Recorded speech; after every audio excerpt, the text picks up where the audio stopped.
Good afternoon and welcome to the 28storms.com tropical weather update for Friday, November 4th.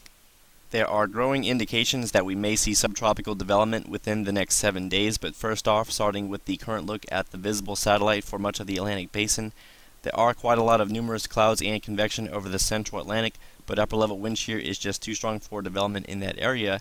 And we have a sweeping cold front that extends from the Carolinas downward through southern Florida and into the Gulf of Mexico, where the atmosphere is now very stable and we're not expecting any convection to develop across the central or northern Gulf anytime soon.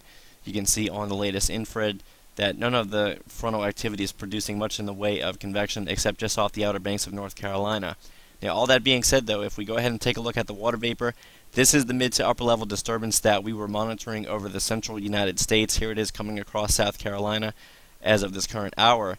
And the model guidance is continuing to slide this more toward the southeast, and then with time it's going to get left behind by the primary trough, and a mid to upper level ridge is going to build in and then keep it down here for the next few days. And if it lingers into the southwest Atlantic long enough, it could actually begin to develop into a subtropical low.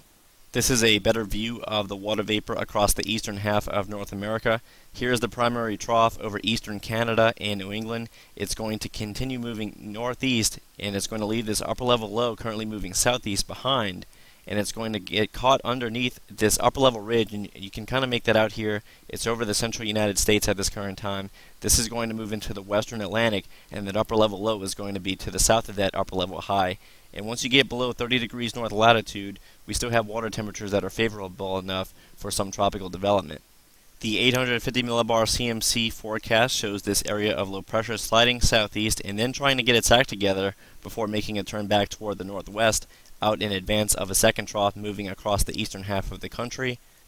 Next up is the 12Z run from the GFS model, and the model is keeping the system a little bit better organized in this run than what it has been in the last 2 to 3 model cycles.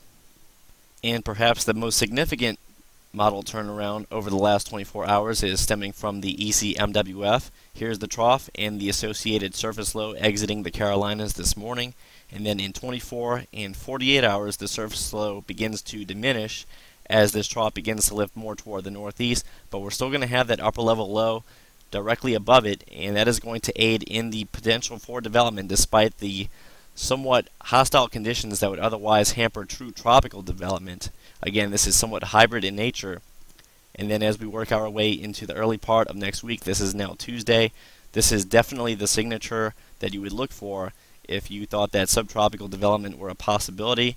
And by day 5 or Wednesday morning, this is a 1006 millibar surface low, and this very well could be a subtropical depression or a subtropical storm. Now, the good news is that as this trough continues to slide into the eastern portion of the United States, the upper level winds will more than likely disrupt this subtropical system, and that upper level low will also get absorbed by the much larger trough.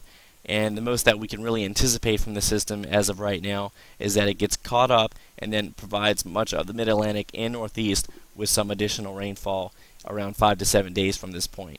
So this does not appear that it will be a significant tropical cyclone. It's going to be more so of a hybrid, and we may see this impact the East Coast in some way down the road, but we have plenty of time to still watch this. And considering that we are in the final month of hurricane season and the activity will be relatively slow from here on out, this will be one interesting feature to monitor. So please keep it tuned to 28storms.com. We will have more updates on this potential feature as we go through the weekend and into the start of next week.